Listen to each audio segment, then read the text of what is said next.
going on, guys? It's Wispin here, and I'm back with another video. Today I am here on the Pokecentral server for another episode, and we're actually going to be starting to craft some Pokeballs today. Now, I know I could probably just make a hammer and an anvil and spend all day doing that, but what I think I'm actually going to do is go ahead and just start it off by making a mechanical anvil. Now, I'm sure most of you guys know what these are. Basically, they are just automatic anvils for making Pokeballs, so it makes the whole process a lot easier, and you don't actually have to sit there for hours just hammering away at the lids and bases of your Pokeballs. Now, we need to go up the elevator, maybe. Sometimes these elevators have some issues with them, can't get up all the time. Alright, so in order to go ahead and make ourselves an automatic anvil, we're going to need slime balls for the sticky piston. And also for the sticky piston, we're going to need wood. We're probably going to have to go mine some cobblestone. I actually already have a pickaxe. And then we're going to need our iron as well, which I think I have somewhere around here. I did before. There's one iron here, but I definitely had like 30 iron. Oh, there we go. Okay. That's the easiest way to go about finding it. Alright, so we have the iron, we need the redstone, we have the sticky piston, the slime ball, we're going to need some cobblestone, and I think that actually might do it. In order to make one of these, you need a furnace, a sticky piston, and 7 iron bars. So we should be able to get it pretty easily if we just head on over here and mine up some cobblestone, and then we'll be able to get some Ultra Balls crafted up. Alright, so actually, another one of those Zatu. We're never going to catch those things. I don't think there's any way to really catch them unless you have maybe a flying Pokemon. But I do want this Scyther. Now, Scyther can learn False Swipe, so it'll be super useful for our team if we can go ahead and catch him. Now, he's level 26, so I'm going to go with Ivysaur around the same level. Hopefully, we don't one-shot him with Razor Leaf here. No, that barely did anything. Okay, let's try one Venoshock. All right, that did a little bit more. Still not going to take him out. He actually took me out. Wow. Okay. This Scyther, all the Pokemon in the wild always seem to be better than me. It's pretty upsetting. Alright, knockoff. Just get him down a little bit more. Maybe Pen Missile. I'm not exactly sure what it does, but it won't do too much damage, so we should be fine. I don't actually want to do a lot of damage to him because then we'll probably end up killing him. I just want to get him just down into the red, just barely into the red.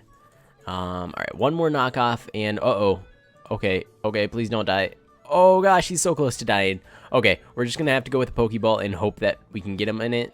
He is at like 1 HP, and I'm pretty sure he has a move that does damage to himself. He does have False Swipe, he just used it on me, so that's good to know. But let's hope that these Pokeballs can work. It would be nice to have some Ultra Balls so that the catch rate was a little bit higher.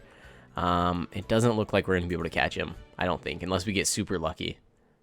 I guess we might as well keep trying. Since we are going to be crafting up some Ultra Balls here today, we should be able to catch Pokemon a little bit more easily, although this Scyther would help out quite a bit as well. Alright, I guess we're going to try to get an Adamant one as well, because we have our synchronized Adamant Pokemon out as well now. Alright, let's see. Scyther broke free, and he... Oh man, come on, stay in the Pokeball, please. I just want you on my team. I just want to use your False Swipe all day. Alright, we're gonna have to go with Gligar, we're gonna have to go with another Pokeball. Come on, we only have 8 of these left, so hopefully we can go ahead and get him in one of them at least. And there we go, guys, we actually went ahead and we captured him in one of the Pokeballs. We got really lucky there. Spark, I guess that's better than Leer, so we'll go ahead and teach him that. But let me go ahead and warp over to the Poke Center and take a look at our new Scyther. Alright, so it doesn't really matter what, like, nature and everything that he is, because I really only want him for the False Swipe, and that won't really matter. But he is Jolly, which is really good for a Scyther, actually. Increase speed, decrease special attack. So yeah, that's actually really helpful. He also has Technician, which isn't bad at all for a Scyther. False Swipe has 40 base power, which means with Technician, I think it has 60 base power, if I'm not mistaken. I think that's how that works. Or maybe 65 base power. Basically, Technician just, powers up weaker moves. So any move that has below, I think it is 60 base power, gets an increase of maybe 40%. I'm not exactly sure on the numbers there, but it's something like that. So that actually is really useful with a False Swipe Pokemon. And if we go ahead and take a look at his IVs, I'm not really too concerned about what they are, but he does have a decent attack IV, 20, that's fine. His speed is pretty low, but either way, I think we're going to go ahead and hang on to this guy and use him to try to help us catch wild Pokemon. But another thing that will be useful to catching wild Pokemon is this apricorn farm. So I finally finished filling the whole thing in. And we do have some extra apricorns already. Once these all grow, we'll start getting tons and tons of apricorns really easily. But I did go ahead and gather up the cobblestone, and we're going to head on upstairs and craft ourselves everything we need to make a mechanical anvil. So the first thing that we're going to do is go ahead and try to make a piston. If I can remember the recipe, we should be able to do that just like that.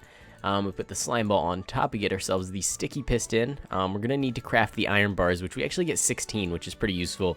And then the furnace. Now, I think it's like this, and then the iron balls. Iron balls? What? Oh my god. Alright guys, so there we go. We got ourselves the mechanical anvil. Now, we're going to be able to craft different Pokeballs pretty easily with this thing. But what we need to do now is actually, I think, just make ourselves some furnaces, as well as, let's see, is there any more apricorns here? Only a couple.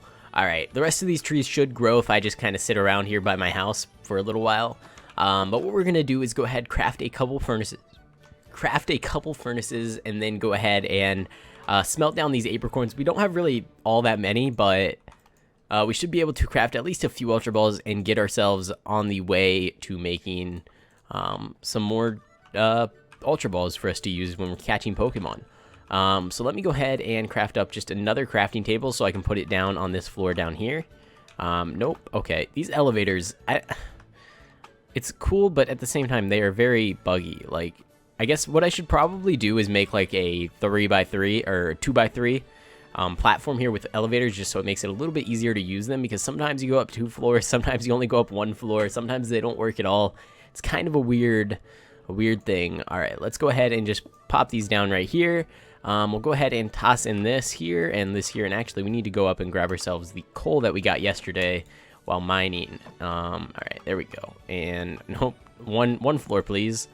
And we'll just toss all of that in there and all of that in there, and then once those go ahead and finish smelting, we'll be able to craft the lids, but we're still gonna need the bases. Now, I think you just craft them like this. Yeah, it looks like that'll work. Okay, so if my game stopped lagging, I'm not sure what's going on here. This is interesting. There we go. Okay, it looks like it finally stopped. All right, there we go. Okay, so we have plenty there. That's 20. That should be enough. If we go ahead and pop these in here and actually take out some of this coal, because we don't need it all in there, and just put it in here, that should go ahead and anvil these iron discs out into the bases of the Pokeballs. So let's go ahead and see if it works. All right, there we go. And we got the iron bases. So now all we need to do is go ahead, wait on these apricorns to go ahead and finish cooking up, craft the lids, then put the lids in the mechanical anvil, and actually we need to get buttons as well, which we're kind of running low on cobblestone. So let me go grab some more and we'll get that set up as well. Alright guys, so I got the cobblestone, and actually all of our apricorns just finished cooking up, so we don't need to craft more furnaces just yet. We'll go ahead and just toss the cobblestone in there to start making buttons. But let's go ahead and try to craft the lids. Now I think it's... Alright, it is like that. Okay, so 2 black apricorns on either side, 1 yellow apricorn in the middle.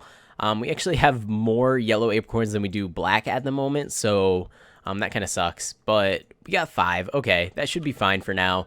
We'll go ahead and craft or smelt up a few more black apricorns and take a look at how our lids are doing, or the iron bases are doing. They're actually completely all smelted down. If we had to hammer these out, oh, that would be such a struggle. The animation on this thing is actually pretty cool. You can see it going down into the furnace after the thing like presses it out, and then it comes back up, and then that's the new one, and then it presses that one out as well. It's a pretty cool process, and actually I think it is completely timed with when the Ultra Balls actually come out. Like, you can see it's about to finish as it's going down, and then once it actually finishes inside the anvil, the next one comes on up. So it's pretty cool.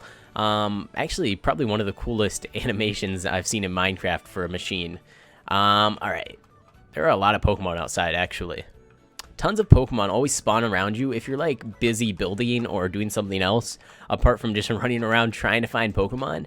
I feel like that's when the most amount of Pokemon actually end up appearing, and whenever you're actually looking for Pokemon, you can never find any. So it's kind of a weird situation. If you are looking for Pokemon in like a specific biome, one thing I can One thing I can recommend is actually you just going ahead and clearing out a lot of the trees. You don't have to cut them all down, but just make it so it's a little bit easier to see, because a lot of times Pokemon will be just hiding out in the forest and you won't be able to see them, even though they are actually spawned in. You can also just do some other things. Completely flattening out areas does work, but I feel like it doesn't look all that nice when there's just giant empty fields. So try to keep the world looking nice if you do something like that. But all right, let's see what Pokemon around here could we even catch. I don't really know if there's any that I want. We could get a Miltank. I don't really want a Miltank though. All right, let's see what's over here. We have some more Mareeps. We don't really need another Mareep. We already have a Flaffy. I'm actually not too sure. There are quite a few different cool Pokemon spawned in around me, but I don't really want any of them at the moment. So what I'm going to actually do is go ahead, head back inside, see if some of those buttons have finished up smelting, and we're going to go ahead and craft our first Ultra Balls here on the server, which is pretty cool. Okay, so let's just head on up our elevator here to the second floor. Go ahead and grab the stone, craft up some buttons, grab out the rest of the Ultra Ball lids, and while we're at it, let's go ahead and just do this. We might as well throw 3 more into the furnace, and here we go. Okay, so we put the lid there, the base there, and the button there, and we go ahead and get ourselves our very first Ultra Ball, our very first Pokeball of any kind that we've actually crafted here on the server. We'll go ahead and craft the rest of them.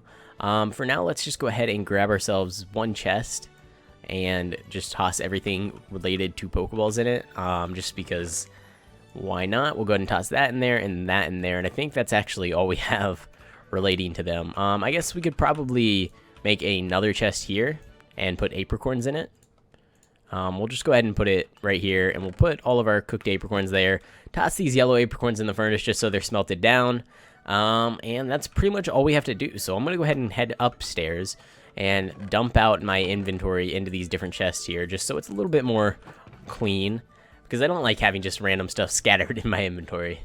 Alright guys, so I did actually go ahead and finish up the flowers on the outside of my house. I think it looks alright. I'm not sure if I actually like it more or less than without them. It's fine, I guess. I'm going to go ahead and just leave it for now. I didn't do anything on the back of the house or anything like that, just on the front.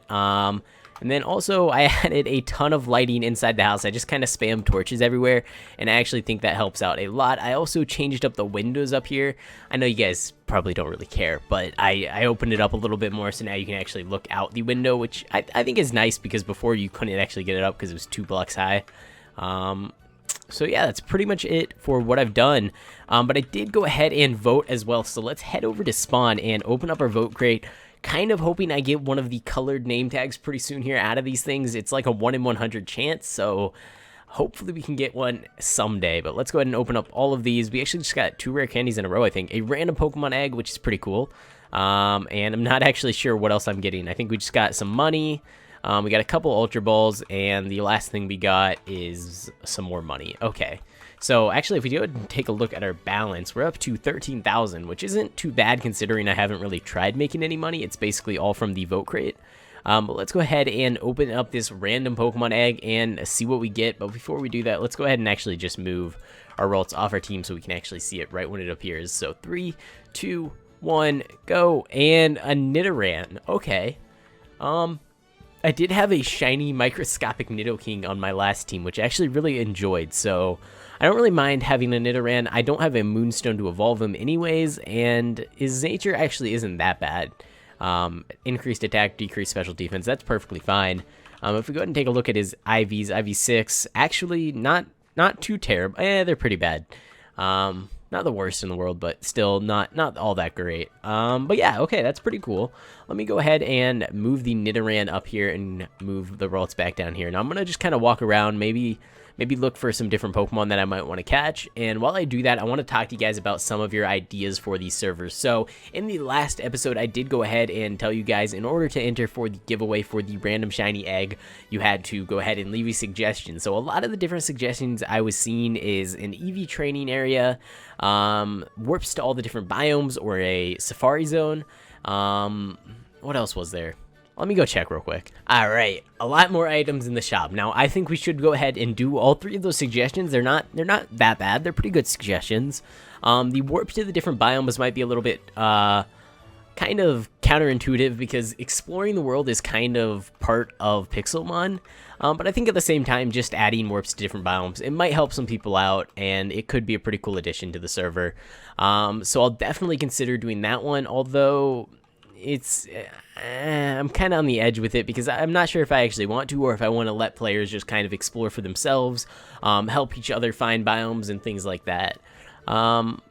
All right, so the other one was actually a lot of items added to the shops. Now, I know these shops really, there's not really much in here that people want to buy. I think we're going to change up the way TMs work. We're going to change them from the different tiers maybe into being sorted by different types instead, and I think that should help out a lot with people trying to find the TMs they want.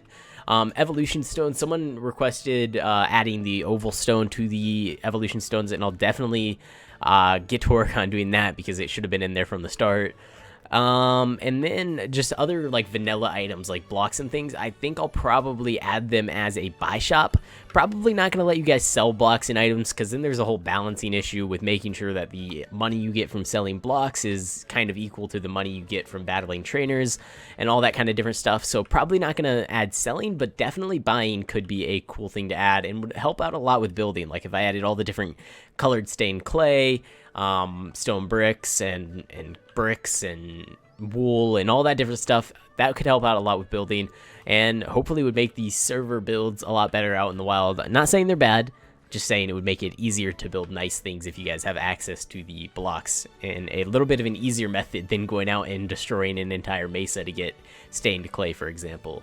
All right, and a couple other things were an EV training center. I like the idea of an EV training center, kind of, but at the same time I feel like EV training is meant to be kind of a challenge, and you're meant to go out and try to find the Pokemon you need to train against and then train against them. I do understand it can be kind of a hassle when Pokemon aren't spawning around you, because the issue is you want to EV train right away, so you don't really want to sit there and wait 5 minutes before Pokemon start spawning in. And a lot of servers have EV training, so maybe we'll go ahead and add that in. But I think if we are going to add that in, one idea I was actually thinking of implementing into it is kind of putting it behind a paywall. And I don't mean real money. I don't mean that. Although I think a few servers actually do that, where they have like a warp EVs for donators only. But I don't think that's really fair. So what I was actually thinking about doing is maybe making it so you can't warp to the EV training area, but instead you have to go ahead and go visit an NPC, for example, and pay him like $2,000 or something to go ahead and warp you over to the EV training area. You can stay there as long as you want, but when you leave, in order to come back, you have to pay again. And you won't be able to like teleport other players there. You won't be able to set your home there or do anything like that, because that would be considered like abusing the system. So I think that could be a cool way to do it. Make it so it is an advantage for players who can afford to go ahead and pay it. But if you want to save your coins, you can always just go out in the wild and EV train. We do already have the Magikarp pond, which really, if you have the EV training items, that Magikarp pond does help out quite a bit. You can pretty much get all your EVs just from the Magikarp pond if you know what you're doing. All right, what level is this NPC? Level 28, or yeah, let's just go for it while we're here talking. All right, so a couple of the other things I always forget. I'm actually scrolling through the comments right now, taking a look at them. Add sell items like GPS, but stuff. I think what he meant there is like a marketplace plugin. That could be a cool idea. I don't know if one exists for Sponge, so we'd probably have to have it made, which isn't really that much of a problem, but it would take some time. I think it's a cool idea. All right, maybe a block shop. Yeah, we talked about that. Gym leaders. Okay, and a lot of people, when it comes to gym leaders, they want me to add player gym leaders and over NPCs, which I like player gym leaders as well. The issue with player gym leaders is just that inactivity, trying to manage everybody's teams to make sure that all the, like if you have, say, multiple grass gym leaders, making sure that both their teams are balanced, so like one gym leader isn't easier to beat than the other, because that's not really fair. And just a bunch of different things like that, because if, like, for example, your gym leader goes inactive, then nobody can beat, say, the third gym on the server, then you have to replace him, or you need to wait till he comes back, or you need to, I don't know. It feels like it would be a lot easier to do NPC gyms, and a lot of people had concerns with NPC gyms being too easy to beat, and every server that I've played on in the past, I would agree that NPC gyms are way too easy to beat. But with some new systems from new plugins, there are methods that we can go about to making NPC gyms a lot more challenging. So I think we're definitely going to go ahead and stick with the NPCs for now. If they don't work out, we can always change in the future, or maybe even have both. Maybe add NPC gyms first and then add player gyms later on. But yeah, we're definitely going to look into that. But if we do that, we're going to have to wait until the next Pixelmon update, when the NPCs are actually fixed, because they're still broken right now. Alright, and let me just keep going. Put up the spawn rate for Pokemon. I can't do that. The spawn rate is already set to, I think, 3 times the default, and there's quite a few Pokemon spawning in around me, as you can see. And you can see when I'm, like, building or something, or doing something like that at my house, you can see just how many Pokemon actually accumulate around you. Now, a lot of people have issues with finding Pokemon because they just constantly run in a straight line, and they're like, why are no Pokemon spawning around me? They're probably either spawning behind you as you're running and then you leave the area so they despawn, or they're just not spawning at all because you're just constantly moving and loading and unloading chunks. So all you need to do is just stay in an area for 3, 4, 5 minutes and a bunch of Pokemon should start spawning around you. So I think the spawn rate's fine. I definitely have increased it in the last few months. It was at like 60.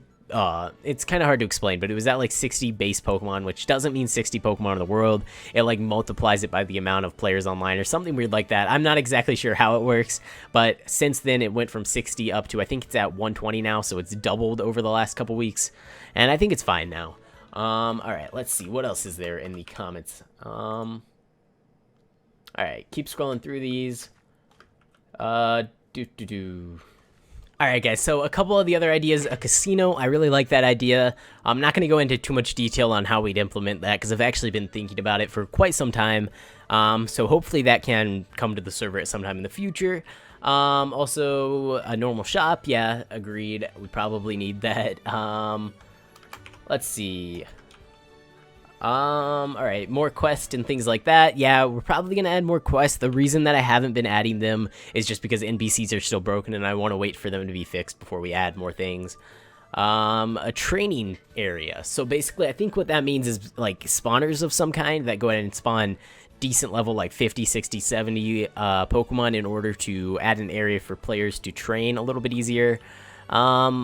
I don't think I want to do that just because I feel like getting to those higher levels is meant to be a challenge, and just adding in Pokemon that spawn in that are easy to train on would kind of get rid of that challenge, and it would make the whole server, you'd get to level 100 way faster, and it would kind of just make the whole process faster, but not necessarily more fun, because you'd just be sitting in a room battling the same Pokemon over and over. Alright, let's see.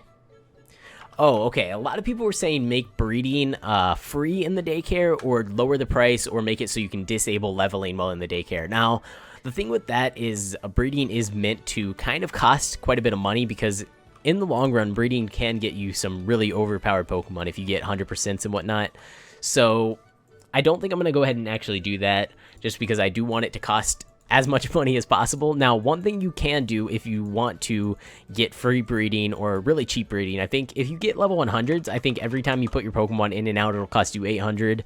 But you can leave them in there unlimited amount of time, and they'll never go up a level, so it'll never cost you more than 800, which is just the base price for putting Pokemon in. So yeah, if you guys do want to do that, you can get your Pokemon up to level 100, breed with them, and then you don't have to worry about losing all your money. Alright. Still going through all these comments. There's still quite a few more to go through. Alright guys, so someone actually suggested that I disable hunger, and I think a lot of people would like to see that on the server. I'm definitely considering it. I kind of like the extra challenge, but at the same time, in Pixelmon, hunger isn't really necessary. I know, like, the Pixelmon devs, they did add the saturation armor, so it's kind of like they intended there to be hunger. Wow, this is really annoying. Every time I damage him, he just heals himself. Is that gonna happen again? Alright, he didn't do it that time. And we took him out. Okay, good. That was getting kind of annoying. But yeah, so I think I'm actually probably going to disable hunger at some time in the future. There's no point in making everybody run around in Duskstone armor, although it does kind of add like a money sink because you have to pay the 24k to buy the armor. Maybe I'll implement a system where you can pay to permanently disable hunger or something like that, just in-game coins. Like when you join the server, you have hunger enabled, but once you save up enough money, like say 10, 20k, you can go ahead and pay to disable your hunger permanently. Something like that, just so that we can still have the money sink, which is basically, if you guys don't know what a money sink is, it's just basically a way for money to be taken out of the server's economy. So basically, when you buy something from an NPC shop, for example, the money doesn't go to another player, it just goes to, I guess, the server, which means the money's no longer in play, which is a way to kind of keep the economy balanced. If you don't have money sinks, it's kind of hard because everybody will just keep getting richer and richer. And people will still get richer and richer over time, but it just slows down the process quite a bit. So hopefully that made sense. But basically, we might add something like that in the future. Now, someone else said, every time I do this, I go read all the comments and I get all the ideas, and I'm gonna talk about them, but then I totally just forget. Level 22, we'll go for it. All right, so daily challenges. I actually like that idea a lot. I've talked to a developer about it. And they are actually doing it for their server, so maybe at some point in the future we can have something like that here on the server. I can't actually implement it myself just because it's kind of a really complicated system to implement, but someday, hopefully. And alright, so that's actually pretty much it. Hopefully you guys got an idea of things that could be added to the server in the future. I'm definitely considering any of your suggestions, so make sure if you guys do have them, you let me know. Because I'm totally open to adding new things, or if you don't like something about the server, changing it up. Alright guys, so I have the video loaded up here so we can go ahead and pick the comment winner. So let's just go ahead and pick the random comment and see who actually wins the shiny egg from the last episode. And there we go. I'm gonna assume that's your IGN, and natural battle towers like in single player. Now, unfortunately, the world is already generated, so I wouldn't be able to add these in even if I wanted to. But at the same time, I feel like the boss towers in the I guess single player or in the default version, I had those disabled because I kind of felt like they were a little bit overpowered. But yeah, so I can't really do that anyways, just because the world is already all generated. Alright guys, so there we go. DG Flapjacks, you will have your random shiny Pokemon next time you log onto the server. If you guys do want a chance to win a random shiny Pokemon, all you have to do is go ahead and leave a like on the video, comment down below with your in-game name, and also subscribe to the channel. It really helps me out a lot, and you'll have a chance to win a shiny Pokemon in the next episode. So, yeah, that's pretty much it. Thanks for watching, guys. I hope you enjoyed, and I will see you next time.